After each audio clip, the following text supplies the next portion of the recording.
Salut, c'est Zaba, et commençons tout de suite par le numéro 6, les secrets du Sphinx. Saviez-vous que le Sphinx cache des tunnels et des chambres secrètes jamais explorées? Bien sûr, la plus grande statue du monde antique enflamme l'imagination depuis sa découverte. Certaines théories parlent d'une bibliothèque de l'humanité dans laquelle se cacheraient des écrits d'une grande valeur historique. Mais il y a également des représentations de la statue dans la stèle du rêve qui représente la statue avec une porte à ses pieds. Mais les premières mentions crédibles de tunnels sous le Sphinx, venant d'une source fiable, nous sont parvenues grâce à l'ingénieur et l'égyptologue français Émile Barrez, qui a littéralement sorti le Sphinx du sable en nettoyant méticuleusement ses alentours, mais aussi en menant un travail d'excavation et de restauration sur le Sphinx pendant près de 11 ans, de 1925 à 1936.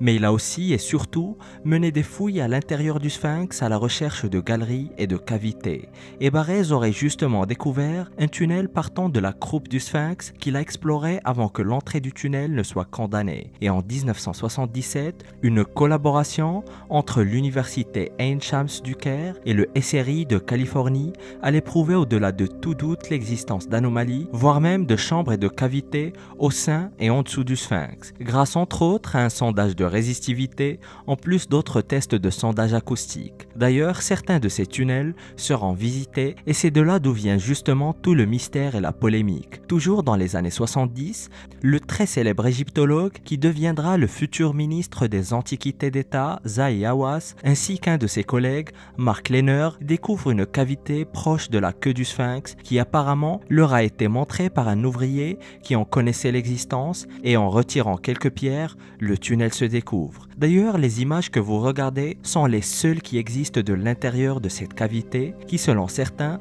n'ont été publiées que pour détourner l'attention des gens et les convaincre que ce tunnel n'est qu'un cul-de-sac. Comme l'affirmait d'ailleurs le rapport initial de 16 pages publié dans les années 70 par les deux égyptologues. Mais au lieu d'apaiser la curiosité des gens, ces images n'ont fait que l'attiser. Pour les plus sceptiques, les angles de vue de la caméra et le manque d'images à l'intérieur du tunnel prouveraient justement qu'il y aurait quelque chose à cacher. Et justement, la polémique était tellement grande que des Égyptiens se sont faufilés dans cette zone interdite au public du Sphinx et se sont engouffrés dans la cavité pour y capturer ces images. Mais attention, ces images sont à prendre avec des pincettes, puisqu'elles ne proviennent pas d'une source officielle, même si la cavité ainsi que les prémices du tunnel semblent bien correspondre à celui du Sphinx. Et on peut y voir justement que le fond de la cavité est un cul-de-sac, mais qu'un peu plus haut, il y a un tunnel qui est renforcé et barricadé, connecté à la cavité principale et qui aurait été invisible depuis les angles de vue choisis dans le documentaire. Surtout quand on sait que ce même Zahi Hawass avait montré l'existence d'une cavité accessible depuis le dos du Sphinx, fermée par une trappe. Une cavité qui là aussi aurait été un cul-de-sac selon Hawass. Ce qui est encore plus troublant est que ces deux cavités semblent correspondre aux données du sondage de résistivité réalisé auparavant et elles pourraient très bien être connectées. Mais j'aimerais bien savoir ce que vous en pensez. Les bâtisseurs du Sphinx se seraient-ils embêtés à créer des cavités qui ne mènent nulle part ou bien y a-t-il anguille sous Sphinx?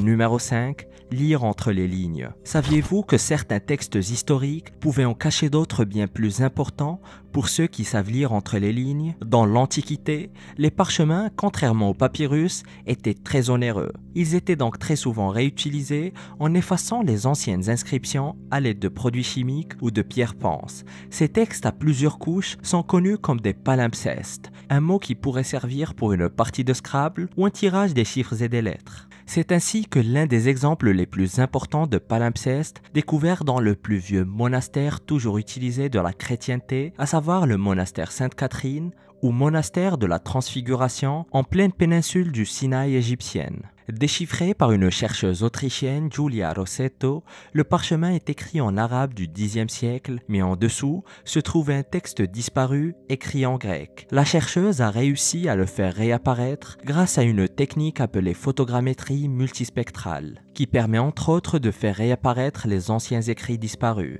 Et après avoir réajusté la luminosité, le contraste et l'opacité, afin d'estomper au maximum les écritures plus récentes en arabe, elle a pu commencer à décrypter quelques mots qui se sont avérés provenir de la mythologie grecque classique, comme par exemple les noms de Zeus, Perséphone ou encore Dionysos. Et il s'est avéré que c'est un texte poétique perdu, écrit en hexamètre, un vers composé de 6 pieds. C'était le vers épique majeur dans la littérature grecque et latine classique, comme dans l'Iliade, l'Odyssée et l'Énéide. Ce qui prouve donc que ce texte a été créé à la même époque que ses écrits mythologiques légendaires. Et c'était certainement la première fois que quelqu'un posait les yeux sur ce récit depuis des siècles. Il s'est aussi avéré que l'existence de ce récit épique, composé de 24 livres, était déjà connue indirectement grâce à justement des mentions dans d'autres ouvrages. Qui sait quelles autres merveilles pourraient se cacher dans des écrits qui nous paraissent anodins?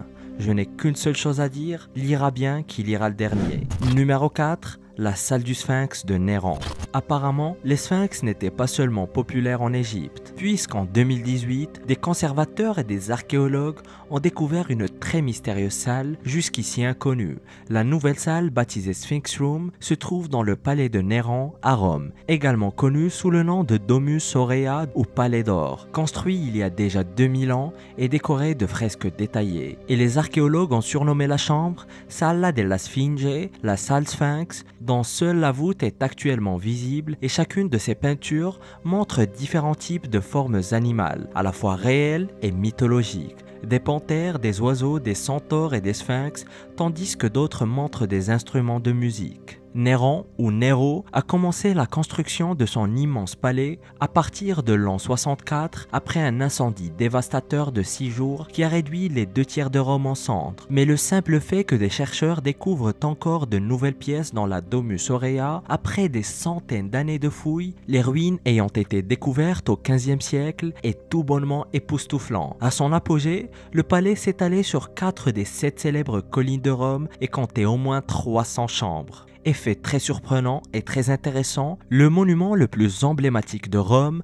a été justement construit sur l'un des éléments centraux du palais, un grand lac artificiel qui fut finalement recouvert par l'amphithéâtre Flavian, célèbre sous le nom de Colisée romain en l'an 70. Et grâce à l'infrastructure du lac, le fond du Colisée fut occasionnellement inondé pour servir de maquette navale, bataille apportant la gloire aux successeurs de l'empereur fou. Et grâce en partie à son projet de construction narcissique, la réputation de Néron a souffert aux yeux de l'histoire, et on se souvient de lui aujourd'hui comme d'un despote fou de pouvoir. Et à la suite du suicide de Néron en l'an 68, une grande partie de son palais a été pillée, remplie de terre et reconstruit. Numéro 3, le trésor du roi Salomon.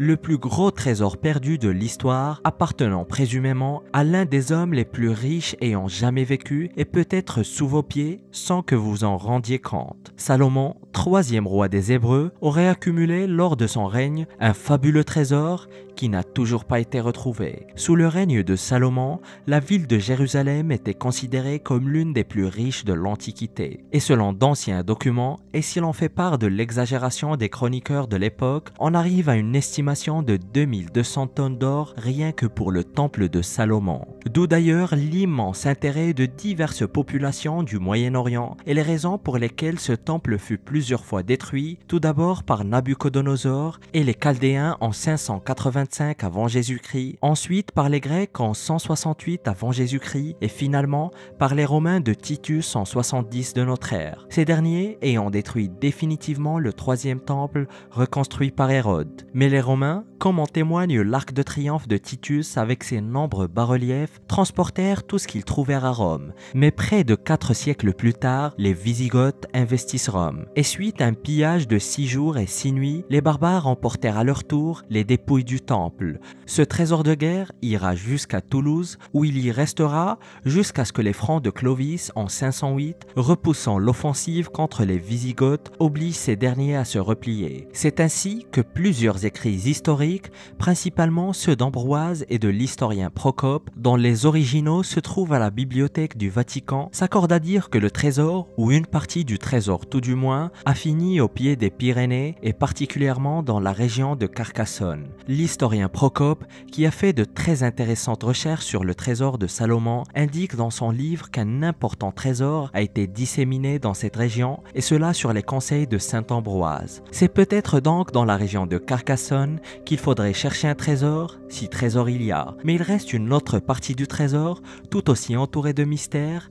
et qui là aussi pourrait être encore plus proche qu'on le pensait. Il s'agit de l'Arche d'Alliance. A-t-elle été détruite par les Babyloniens ou volée par le propre fils du roi Salomon, fruit de son idylle avec la reine de Saba et qui l'a ramenée en Éthiopie? Ou bien, comme le raconte la légende, l'arche aurait été retrouvée par les Templiers dans les ruines de l'ancien temple qu'il aurait ramené en France et cachée sous la cathédrale de Chartres. D'ailleurs, sur un chapiteau de cette cathédrale, on peut voir une étrange sculpture qui représente l'Arche d'Alliance sur des roues. Alors, pensez-vous réellement qu'une partie du trésor du roi Salomon se trouve en France aujourd'hui même ou qu'elle y a au moins séjourné un certain temps? Dites-le moi en commentaire.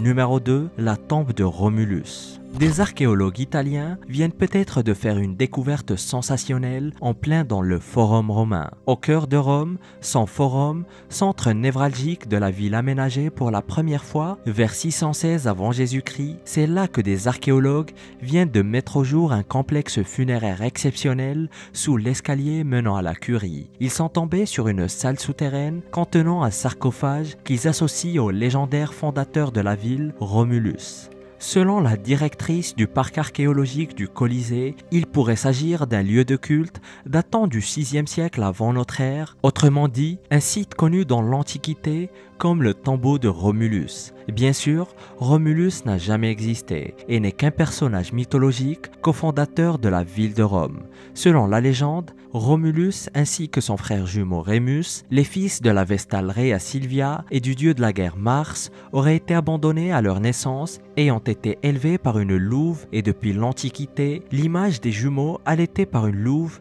est un symbole de la ville de Rome et de son peuple. Et devenus adultes, ils décident de fonder une ville à l'endroit où ils ont été abandonnés. Et c'est le droit de nommer la ville et donc celui de la gouverner qui allait mener à un conflit fratricide qui mènera à la mort de Rémus, ce qui fit de Romulus le premier dirigeant de Rome.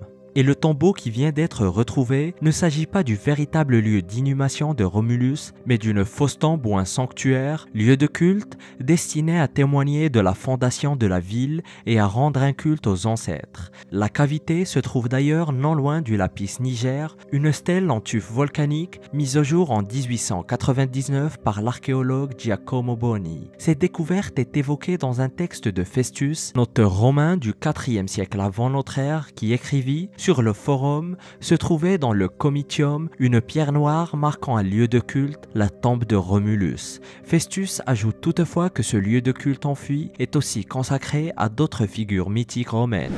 Numéro 1. Le temple aztèque. Les restes d'un légendaire temple aztèque perdu viennent d'être découverts sous un bâtiment moderne en plein centre de Mexico. La mystérieuse découverte a été faite durant des rénovations sur la Zócalo Plaza au cœur du quartier historique de Mexico. Sous le plancher de la structure moderne, des archéologues ont découvert un revêtement en pierre antique. Ce sol en pierre était très certainement foulé par un dirigeant aztèque, puisque les chercheurs pensent qu'il se trouvait au sein d'un palais. Ils pensent même que c'est le légendaire palais que le célèbre conquistador Hernán Cortés a pris comme résidence après la chute de l'Empire aztèque. Et le palais en question était celui de Axayacatl, qui a régné de 1469 à 1481 et qui est connu pour être le père de Montezuma, l'un des derniers dirigeants de l'Empire. Et sur le site, les archéologues ont découvert des indices qui prouvent que Cortés a réutilisé certains matériaux provenant de l'ancien palais aztèque afin de construire sa propre résidence.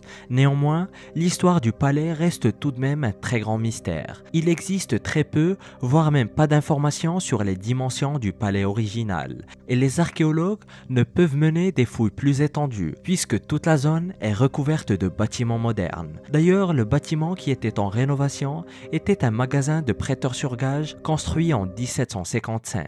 Et comme toutes les structures environnantes, ils ont certainement été construits sur les vestiges de l'ancienne capitale aztèque Tenochtitlan. Et la ville était justement réputée pour sa grandeur et sa richesse, et c'est d'ailleurs pour cette raison que Cortés s'est rendu dans la région en 1518 sous les ordres de la couronne espagnole. Bien sûr, les conquistadors ont tout rasé et c'est pour cela que nous connaîtrons jamais réellement les dimensions et la grandeur de cette cité aztèque. Mais en se basant sur d'autres merveilles laissées par cette civilisation, comme le site de Teotihuacan, on ne peut que s'imaginer la grandeur de ces lieux et découvre quelques-uns des plus grands mystères et secrets entourant le Vatican en cliquant sur cette vidéo.